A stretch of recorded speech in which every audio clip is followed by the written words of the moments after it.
was very limited and wounded and traumatized before, you know, I was a fledgling. But to be honest,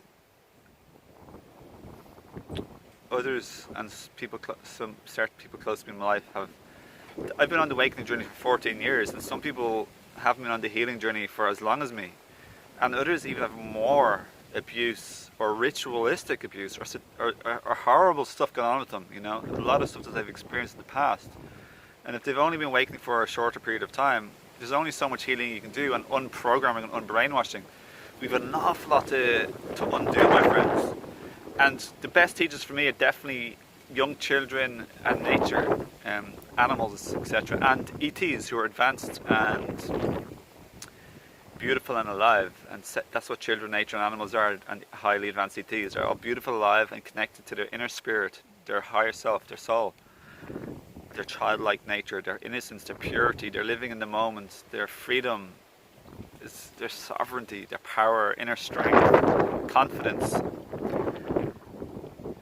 I embody a lot of these qualities, but it's taken me an awful lot of time, like 14 years to keep getting here, and I'll never stop learning and growing, never. I still have healing from childhood to do, and I don't even know what it is, because I've forgotten my first 8 years of my life, basically. But it's there, and I know that. I've been told during a channeled psychic reading, and also I've been told by a different healer, you know. So. But yeah, the reason why I'm making this video, I want you, if you're the very traumatized person who's struggling, or you're in a relationship, or a family member is very traumatized and struggling, or even a pet animal who's been traumatized and struggling, to cope and act normally, to feel okay, to feel well, balanced, grounded, my plea and my beg, my beseech, my request for you is to have compassion and patience with these people, or yourself if it's you. Have love, tenderness, have gentleness. Make more exceptions for these people. Like, they can't function fully normally. You can't expect them to, or if it's you.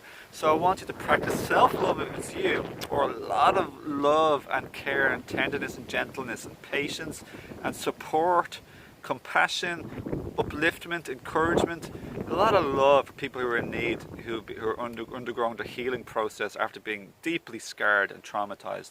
Now they can heal this, and so can you if you're this person.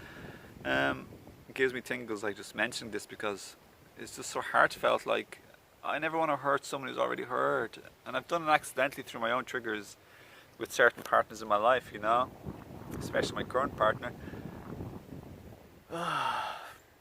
We're not our triggers. That's just the past coming up to bite us again, to haunt us. We're carrying some dark clouds are hovering over our head when we're still have healing to do and we're being traumatized a lot. So my biggest heart-centered beseechment and request for us all would be to have love deeply on one another, and to really ask ourselves, how can I be more loving? Like, what would love do right now? How can I truly help this person? How can I be love more? How can I be peace more? How can I bring peace to the table in my life more to the people around me, especially to those who need it the most? How can I stop the arguments? How can I stop the fighting? How can I bring people closer together, bring me closer together with other people? How can I bring myself closer to myself?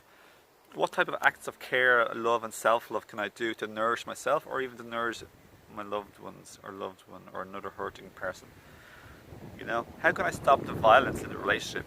What type of support or friendship or healers can help me?